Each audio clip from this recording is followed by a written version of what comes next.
고은 시인이 순간의 꽃이라는 시집을 냈습니다. 그 시집 안에 아주 짤막한 이런 시가 있습니다. 노를 젓다가 노를 놓쳐버렸다. 비로소 넓은 물을 돌아다 보았다. 이런 시입니다. 저는 제가 가야 한다라고 설정한 길이 있습니다. 이렇게 목회할 것이다 라고 목표한 목회의 길이 있습니다. 그런데 지금은 그 설정한 길과 목표한 방향이 가지지 않는 것을 경험하는 때입니다. 얼마 전까지 저는 내가 무언가를 하나님을 위하여, 천흥교회를 위하여 하고 있다라고 생각을 했습니다. 그런데 시간이 흘러가면서 얼굴에 주름이 잡히고 머리카락은 빠지고 가족들이 시드니에 가 머물게 되고 홀로 있어 시간은 사색을 하다 보니 무엇보다 계획하고 목표하고 목적했던 방향을 잃어버리게 되었습니다. 노를 놓쳐버린 겁니다. 노를 열심히 저어가던 중에 방향을 잃어버렸습니다.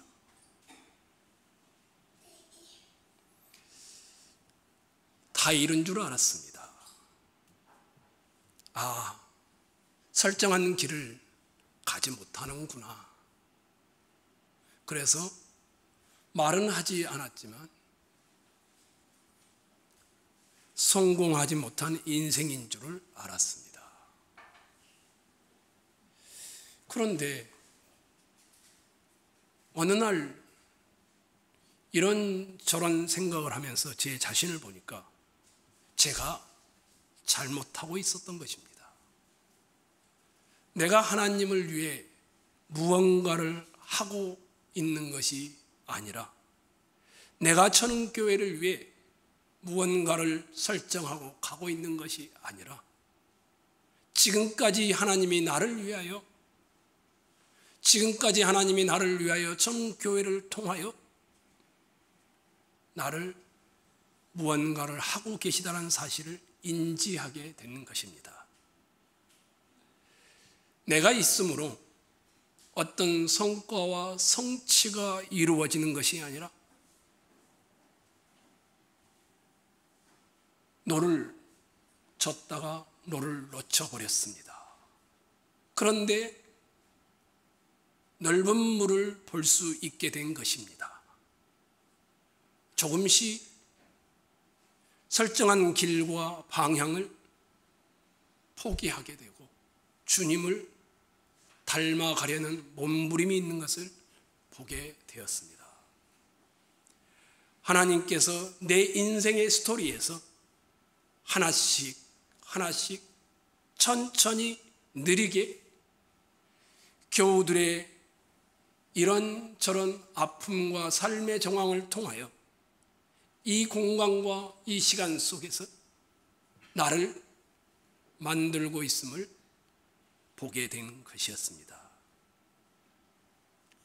노를 젓다가 노를 놓쳤더니 주어가 바뀌어졌습니다. 내가 하나님을 위하여 무엇을 하고 있는 것이 아니라 하나님이 나를 위하여 나를 만들고 있음을 보게 된 것입니다. 저는 지금도 흔들리고 있습니다. 지금도 포기하고 싶을 때도 있습니다. 또 지금도 이 길이 맞을까 회의와 의심을 가득 품기도 합니다. 그런데 하나님은 지금 이 흔들리고 의심하고 또 의심하는 이 과정을 통하여 꽃을 피우고 제 인생을 만들고 있다는 것이었습니다. 그래서 지금 저는 꽃을 만들어가는 하나님을 보게 되어집니다. 내가 목적한 것들은 설정한 길은 가지 못할 수 있지만 하나님이 나를 향한 목적은 지금 이루어지고 있음을 확인하는 것입니다. 여러분은 어떠신가요? 저는 오늘 여러분과 함께 하나님이 우리 인생 각자와 이 교회를 향한 목적한 바가 무엇일까? 이런 고민을 잠시 함께 나누려고 합니다. 지난 주일 설교 시간에 여러분과 나누었지요. 출애굽기에 가장 많이 할애된 내용은 10가지 재앙이 아닙니다. 성막에 관한 것이지요. 무려 성막과 관련된 것이 13장이나 출애굽기에 기록되어지고 있습니다. 25장부터 31장까지는 성막이 어떻게 지어져야 하는가를 아주 세밀한 부분까지 하나님께서 직접 보여주시고 설명하는 부분입니다. 35장부터 40장까지는 하나님이 이렇게 설명한 것을 이스라엘 백성들이 순종하여 말씀하신 대로 지어져 가는 내용을 담고 있습니다.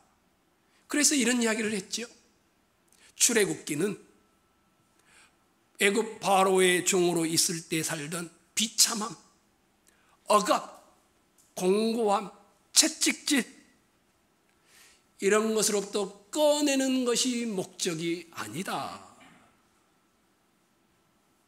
단순한 해방이 아니라 탈출이 아니라 바로가 통치했을 때와 하나님이 통치했을 때 얼마나 다른지를 목적하고 있다. 이런 이야기를 했습니다. 이스라엘 백성을 애굽 바로의 통치에서 꺼내신 그 목적 기억나실까요? 사람 냄새가 나게 하는 인간을 만들고 싶어서 너는 거룩한 백성이다. 제사장 나라다. 하나님의 특별한 소유다. 이것을 한마디로 줄이면 하나님을 보여주는 존재로 만들기 위해 율법과 성막이 소개되고 있는 것이었습니다. 오늘 성막을 짓는 이야기를 하고 있습니다. 근데 성막을 짓는 목적이 나옵니다.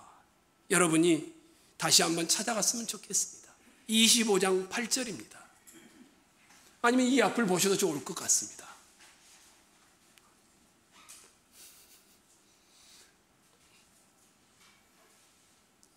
사모님과 소통이 잘 안 되니 이런 일이. 25장 8절을 읽도록 하겠습니다. 시작.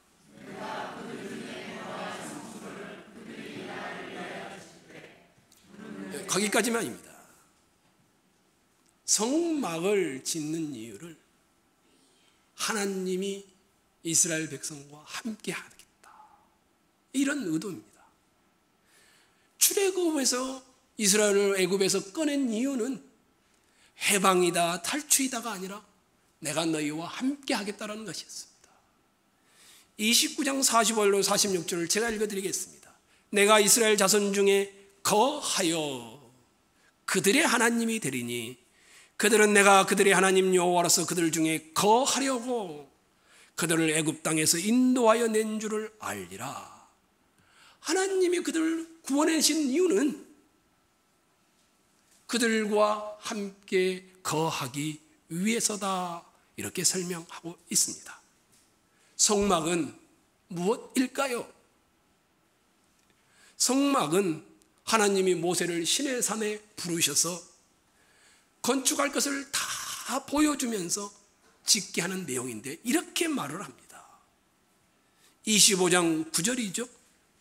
너는 삼가 이 산에서 내게 보인 뭐라고 되어 있습니까? 모양 또는 양식 옛날 성경에는 식양대로 할지니라. 하나님이 보여주신 모양과 식양, 말로만 설명한 것이 아닙니다. 이대로 만들어라 라는 것이었습니다. 이 내용이 25장 9절만 나오는 것이 아니라 25장 끝절에도 너는 삼가 이 산에서 내게 보인 양식대로 할지니라. 26장에도 27장에도 계속해서 하나님이 보여주신 것이 있다라는 것이었습니다. 나중에 신약 성경 히브리서를 쓰고 있는 히브리서 저자는 이것을 이렇게 말합니다. 그들이 섬기는 것은 하늘에 있는 것의 모형과 그림자라 모세가 장막을 지으려 할 때에 지시하심을 얻음과 같으니 이르시되 삼가 모든 것을 산에서 내게 보이던 본을 따라 지으라 하셨느니라. 하늘에 있는 것을 축소시켜서 보여주시고 그대로 성막을 지으라 했다, 이렇게 표현하고 있습니다.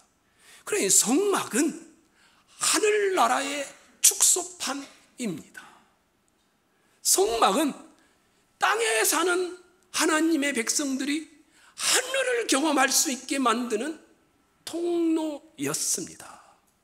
하나님을 만날 수 있고 하나님이 계시하신 하늘을 맛볼 수 있고 그 맛본 사람들은 세상에 하나님 나라를 보여줄 수 있는 이것을 위해 성막이 있다라는 것입니다. 그러므로 성막은 하늘과 땅을 연결하는 장소입니다. 성막은 하나님과 인생이 만나는 장소인 것입니다. 어떻게 하나님과 인생이, 어떻게 하늘과 땅이 연결되어지고 만날까요? 그림을 한번 여러분들에게 보여주겠습니다. 제가 다 설명하기가 어려워서 그림을 가져왔습니다. 이게 성막의 야경입니다. 이스라엘 백성들이 쭉 둥그렇게 다 진을 치고 있고 그 중앙에 성막이 만들어져 있습니다. 이걸 조금 더 확대해서 보여드리겠습니다. 이게 성막의 전체 틀입니다. 전체 울타리라고 하죠. 이게 문입니다. 이게 문을 딱 열고 들어가면 있는 번제단입니다. 그래서 짐승을 잡는 거죠. 그 다음 보여줄까요? 그 다음에 피가 묻었을 거 아닙니까? 손을 씻는 곳입니다. 물두멍이라고 합니다. 그 다음 보여요. 그리고 나면 그 안에 성소가 있습니다. 성소를 두 구수로 나누죠. 지성소와 성소입니다. 이 성소를 약간 구분해 봤습니다. 저기가 지성소입니다. 이쪽은 성소라고 합니다. 그 다음 보여주실까요? 이 성소를 조금 더 확대해 보았습니다. 성소에 들어가면 세 가지가 있습니다. 딱 성소문을 딱 열고 들어가면 오른쪽에 이게 있습니다. 성경에는 진설병상이라고 하죠. 떡상입니다. 그리고 왼쪽에는 저게 있습니다. 등잔대라고 하죠. 그리고 바로 앞에 거기에는 분향단이 있습니다. 이렇게 되어 있습니다. 왼쪽 오른쪽 앞에. 그리고 이 분향단 뒤에는 커튼으로 쳐져 있습니다. 거기가 지성소이죠. 옆에서 한번 보면 문이 있죠. 번제단이 있죠. 물두멍이 있죠. 들어갔더니 오른쪽 왼쪽에 떡상과 등제단이 있고 분향단이 있죠. 그리고 거기에 커튼이 쳐져 있고 그 뒤편에 법궤, 증거궤가 있습니다. 증거궤가 있는 곳이 지성소입니다. 이걸 이렇게 탁 펼쳐보았습니다. 여러분들에게. 네, 조금만 빨리 해주세요. 네. 자, 그 다음이요.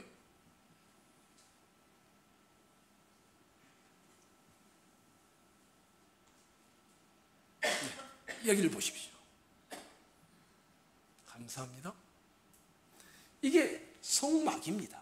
근데 이 동쪽에는 문이 있는 쪽 유다 지파가, 그리고 동쪽인가 서쪽에는 에브라임 지파가 있습니다. 그리고 남쪽에는 루벤 지파가 있습니다. 저 북쪽에는 단 지파가 있습니다. 그리고 그 사이사이에 다른 지파들이 다 놓여 있습니다. 성막이 중앙에 있습니다. 이 성막은 이들 삶의 정중앙에 위치해 있는 것들입니다. 그런데 여러분, 이 번제단이 왜 필요할까요? 이 물두멍은 왜 필요할까요? 이 떡상은 왜 필요할까요? 등잔대는 왜 필요할까요? 향단은 뭐며 증거에 있는 법궤는 뭘까요? 이 모든 것이, 심지어 여기에 들어가는 제사장의 옷까지도 예배와 관련이 있습니다. 어떤 예배입니까? 죄 문제를 해결하는 예배입니다. 세상에 죄 문제를 소에 들어와서 해결하고 나온 자의 거룩함을 보여주는 형태인 것입니다. 다시 불을 켜주십시오. 성막의 예배, 제사는 목적하고 있는 바가 뭘까요? 성막의 예배는 어떤 걸까요? 가장 비참한 한 인생이 여기에 들어와서 짐승을 드리고 손을 씻고 자기를 대신해 죽은 그 짐승이 바쳐지는 광경을 보면서 하나님의 세계로 연결되어지는 통로 역할을 하는 것이 이 성막이었습니다. 그런데 제가 여러분과 나누고 싶은 것은 그 내용이 아닙니다. 이 출애굽기 25장부터 31장, 이게 큰 특징이 하나 있다는 겁니다. 혹시 기억나실까요? 하나님이 창세기 1장에 빛이 있으라 하시니 빛이 있었고 빛이 하나님이 보시기에 좋았더라. 그 말 전에 항상 나오는 단어가 있습니다. 뭡니까? 하나님이 이르시되, 하나님이 옛날 성에는 말씀하시되, 하나님이 가라사대, 이 단어가 6번이나 나옵니다. 창세기 1장에 천지 창조하면서. 그런데 그 말씀이 이 성막에도 똑같이 6번 나옵니다. 하나님이 모세에게 말씀하여 이르시되, 이 성막은 새로운 창조를 보여주는 역할을 하고 있다는 것입니다. 6일 동안 천지를 창조하고 나서 7째 날 뭐 했습니까? 7째 날은 안식하고 축복하고 누렸습니다. 근데 이 성막을 6단계로 만들어 놔서 7째 단계는 뭐 하는 줄 아십니까? 그게 안식일입니다. 이렇게 설명합니다. 31장 17절에 나 여호와가 엿새 동안에 천지를 창조하고 7째 날을 일을 마치고 쉬었으니 너희도 이 안식일을 지켜라. 세상을 창조할 때와 성막을 만들 때 구조가 동일하다라는 것입니다. 혹시 기억나실까요? 천지를 창조했는데 하나님이 이르시되 빛이 있으라. 그 다음에 끝에 나오는 단어가 있습니다. 성경을 보신 분들은 아시는데 그대로 되니라. 이 말이 계속 반복됩니다. 말씀하시되 그대로 되니라. 말씀하시되 그대로 되니라. 근데 이 성막도 하나님이 모세에게 말씀하시되, 하나님이 이르시되, 35장부터 40장에는 18번이나 여호와께서 명령하신 그대로 되니라, 이렇게 등장하고 있습니다. 제가 여러분에게 뭘 말하고 싶을까요? 성막은 천지창조와 똑같은 구조를 가지고 있습니다. 그러니 이 성막은 죄인이 들어와서 하나님 앞에 나아감으로 어떤 일이 벌어지는 겁니까? 모양은 멀쩡한데 속이 다시 창조되어지는 일이 벌어지는 것을 염두에 두고 있는 것입니다. 그래서 성막을 첫 오픈하는 날을 뭐라고 하냐면 첫 시작이다. 성막은 새로운 시작이었습니다. 성막은 새로운 공동체의 창조였습니다. 성막은 새로운 사람이 다시 만들어지는 기능을 했습니다. 성막은 회복이 일어나는 곳이었습니다. 성막은 공동체가 새롭게 되는 것이었습니다. 회개의 역사로 이스라엘 전체가 새롭게 되는 때에 사용되는 것이 성막의 제사를 통한 내용이었습니다. 성막의 예배를 통하여 제사함을 받음을 통하여 목적하는 것은 새로이 출발해라, 이런 내용이었습니다. 바로의 종이었던 이스라엘을 불러 하나님이 원래 가지고 있는 내용은 뭘까? 하나님이 내가 너희와 함께 하겠다라고 하는 성막을 지어주면서 말하는 겁니다. 너희는 겉모양은 다르지 않지만 너희의 속은 새롭게 창조된 자들이란다. 재창조를 이야기하는 것이었습니다. 이것을 완성하기 위하여 하나님이 그들 중에 거하는 것이었습니다. 말씀을 적용하려고 합니다. 하나님이 성막을 만들므로 죄 있는 사람이, 더러운 사람이, 얼룩진 자들이 여기에 나와서 하늘을 만나고 하늘의 하나님과 연결되어짐으로 새롭게 창조되어집니다. 그러면 이 성막은 어디에서 사용했을까요?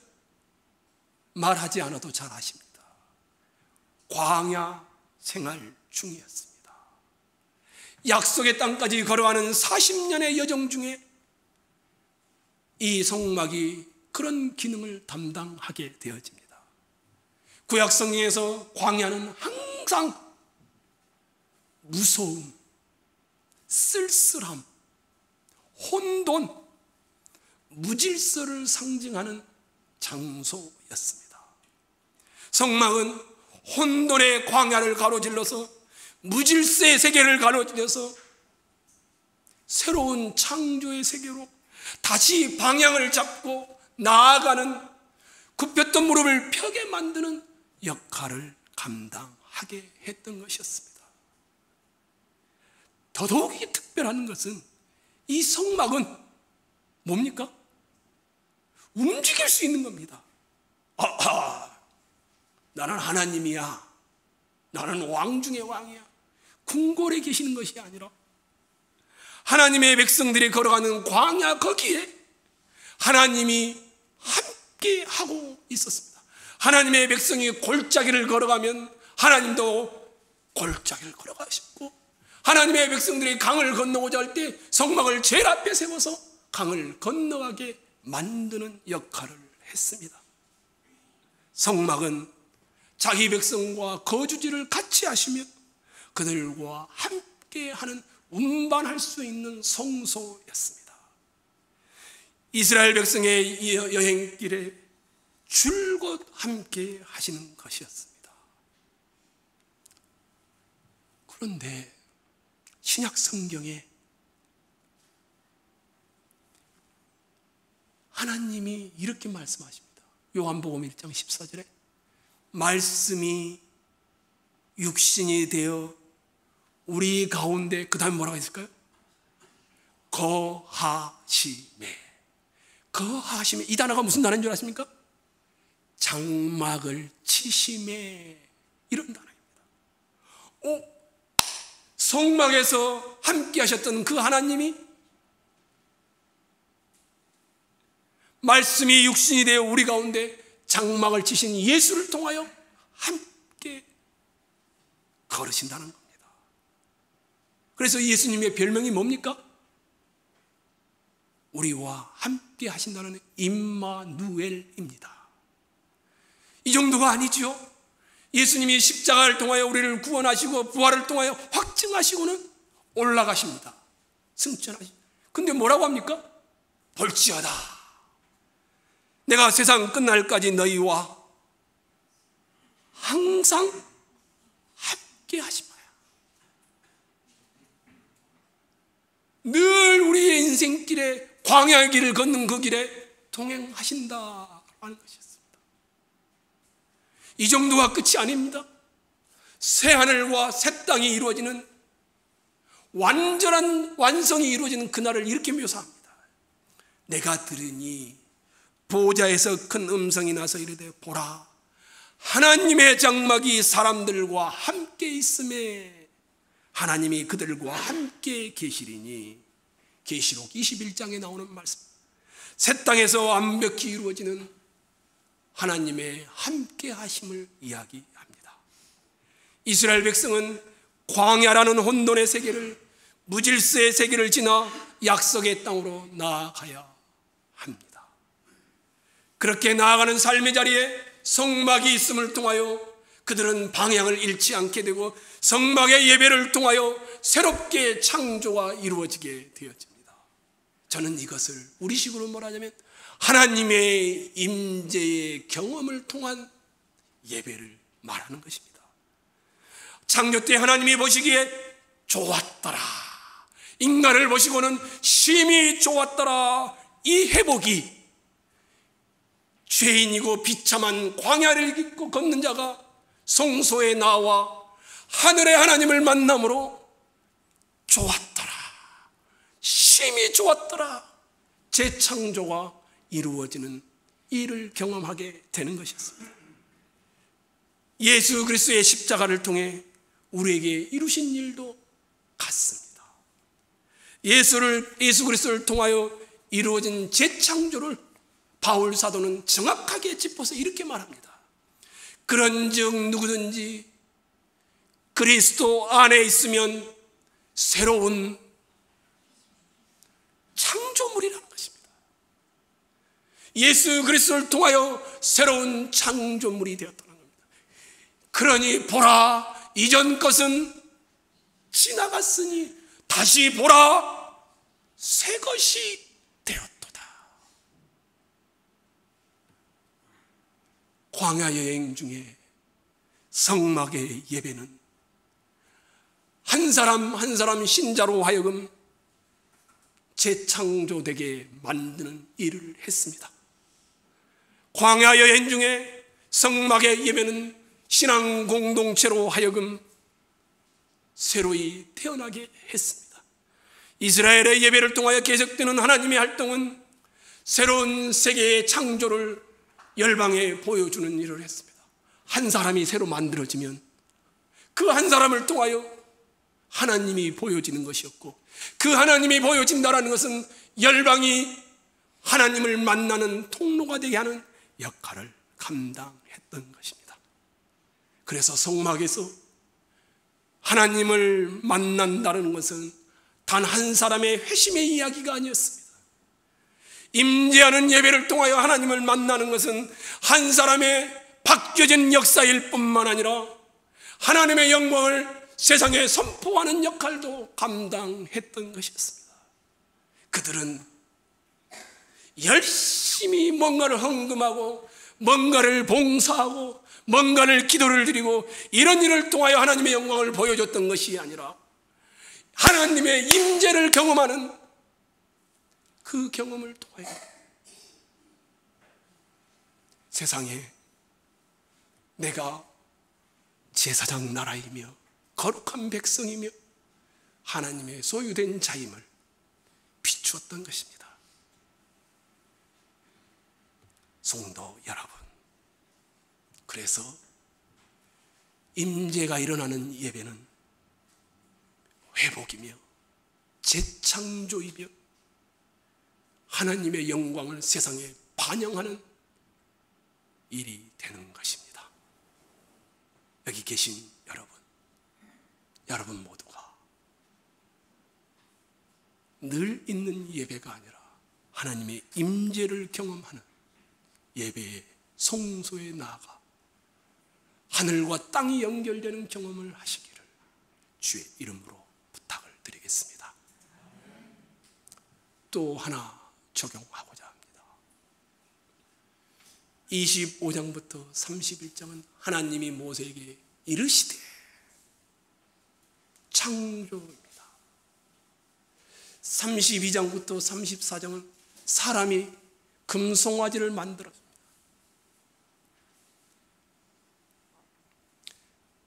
타락이 일어납니다. 35장부터 40장은 다시 하나님이 그들을 긍휼히 여겨서 성막을 만들게 함으로 재창조가 이루어집니다. 이런 구도를 띠고 있습니다. 그런데 창세기 1장 뭡니까? 창조입니다. 창세기 3장 초반부는 뭡니까? 타락입니다. 그리고 다시 가죽옷을 지어 입히고 그들에게 은혜를 베푸시는 재창조가 시작됩니다. 결정적인 한 단어가 있습니다. 하나님이 창조의 회복을 위하여 그리고 창조를 누리기 위하여 그들에게 했던 말입니다. 야, 여기 있는 거 다 누려라. 내가 너희를 복되게 하여 위하여 주신 것이다. 그렇게 말했습니다. 단 이것은 먹지 마라. 그게 뭡니까? 선악과였습니다. 그들은 선악과를 먹지 않는 순종을 통하여 하나님의 복을 누릴 수 있게 되었습니다. 타락한 이후에도 하나님이 가죽옷을 입혀주시면서 여자의 후손을 통하여 그들에게 재창조가 완성될 것을 보여주었습니다. 성막 이야기로 이야기하자면 하나님께서 이스라엘 백성 중에 거하시지만 그들이 금송아지를 만들어서 나는 하나님이 싫습니다 라고 했습니다. 그런데 하나님이 그들에게 다시 은혜를 베푸시고 용서하셔서 내가 다시 성막을 너희들에게 만들도록 하겠다. 그런데 이스라엘이 싫어요. 성막을 안 만들어요. 그러면 이루어지지 않는 것이었습니다. 이스라엘 백성들은 한 가지가 필요했습니다. 순종이었습니다. 창조시의 인간 회복, 인간다운 인간의 회복은 내가 내 인생의 주인이 아니라 내가 하나님께 뭔가를 드리고 있고 내가 하나님께 뭔가를 만들고 있는 것이 아니라 하나님께서 내 인생의 통치자이심을 항복하는 순종이 필요했습니다. 바로의 통치에서 나를 건지시어 시내산에서 강림하여 언약을 맺기 전에 십계명과 율법을 주시어 세상 앞에 하나님을 드러내길 원하셨던 그들에게 한 가지가 필요했습니다. 그건 순종이었습니다. 성막을 통하여서 한 가지가 필요했습니다. 믿음으로 성막에 나아가 재창조가 이루어질 것을 믿는 순종이었습니다. 이것을 아까 이석현 집사님이 여러분과 함께 봉독했던 요한복음 15장식으로 이야기하면 이렇습니다. 15장 5절로 8절 제가 읽어드릴게요. 나는 포도나무요 너희는 가지라. 나는 누굴까요? 예수님입니다. 예수님은 포도나무, 너희는 누굴까요? 제자들입니다. 주님을 믿는 사람들, 너희는 가지라.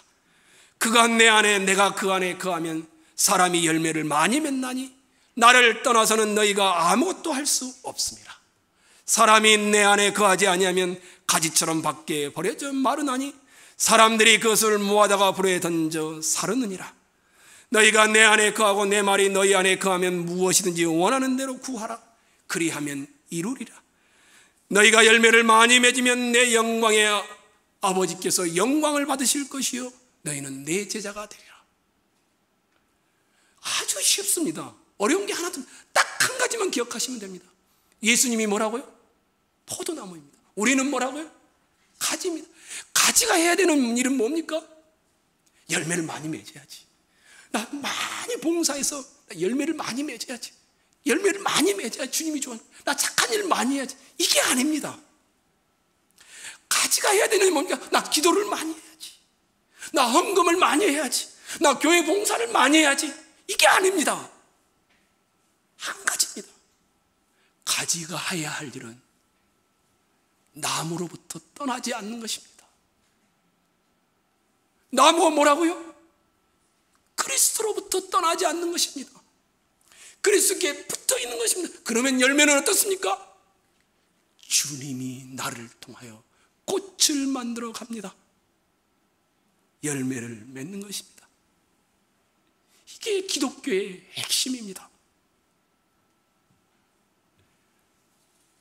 다른 데서는 이것들을 갖다가 그리스도 안에 있는 것으로 설명하고 있습니다. 성막을 통하여 하나님은 이스라엘에게 임마누엘이 되시고 저들의 삶과 저들의 처한 모든 환경 속에서 이스라엘과 동행하시고 함께 하십니다. 그리하여 영광을 나타내시고 영광을 받기를 원하십니다. 하나님이 우리가 잘 붙어 있으면 열매를 많이 맺게 되는데, 그러면 우리만 좋은 게 아니라 하나님이 우리를 통하여 영광을 받으신다라고 말하고 있습니다. 이게 기독교입니다. 여러분과 제가 해야 할 일은, 매일매일 싸워야 하는 일은 순종입니다. 어떤 순종입니까? 내가 그리스도께 붙어 있는가 붙어 있지 않는가의 순종입니다. 히브리서는 이것을 여러분과 저에게 너희를 그리스도에게서 떠나갈까 두려워하라고 말씀하고 있습니다. 교회란 무엇입니까? 교회란 신약 성경에 나오는 용어입니다. 성도라 부를 수도 있고 하나님의 백성이라고 부를 수도 있는데 교회라고 말합니다. 교회는 조직된 기관을, 당회가 있고 재직회가 있고 공동회가 있는 이런 기관을 말할 때 사용하는 단어가 아닙니다. 하나님의 자녀를 부르는 명칭은 얼마든지 다양합니다. 근데 교회라는 이 단어는 한 가지입니다. 그리스도가 우리의 머리이고 우리는 그의 몸이라는 사실. 교회라는 단어는 그리스도를 머리로 하고 우리가 몸되게 붙어 있을 때만 사용하는 것입니다. 그리스도의 몸은 그리스도와 각 신자가 연합되어 있다라는 뜻입니다. 이것을 교회라고 부르는 것입니다. 신체의 기관이 머리와 몸이 연합되어 있듯이 같은 개념입니다. 생사를 같이 나누며 회복을 같이 나누는 존재, 이것이 교회라는 것입니다. 하나님께서 이스라엘 백성 중에 강림하시고 저들의 삶과 저들의 상황에 함께 하시는 그 약속의 실체가 예수 그리스도 안에 우리에게 주어져 있습니다. 여러분과 제가 재창조의 이 복됨을 누리려면 뭘 해야 합니까? 창조와 타락과 재창조의 한 가지 단어입니다. 그리스도께 붙어있는 순종이 필요로 합니다. 하나님은 각 성도들의 존재와 삶과 운명에 늘 함께 운반하시며 함께 하기를 원하고 계십니다. 혹시 기억나실까요? 교회에 여러분과 제가 하나님을 위해 뭔가를 할 수 있는 일이 없습니다. 이미 하나님은 하나님으로서 충분히 영광스럽습니다. 제가 노를 젓다가 노를 놓쳐버렸습니다. 그런데 비로소 넓은 물을 돌아다 보게 되었습니다. 성도 여러분, 기독교는 여러분이 영광스러워지는 겁니다. 기독교는 여러분이 그리스도께 붙어있는 순종을 통하여 하늘과 땅이 연결되는 하나님을 만남으로 영광스러워지는 것입니다. 이런 여러분과 이 공동체, 우리 모두가 되기를 소망합니다. 혹시 여러분 중에 노를 놓쳐버리신 분이 계십니까?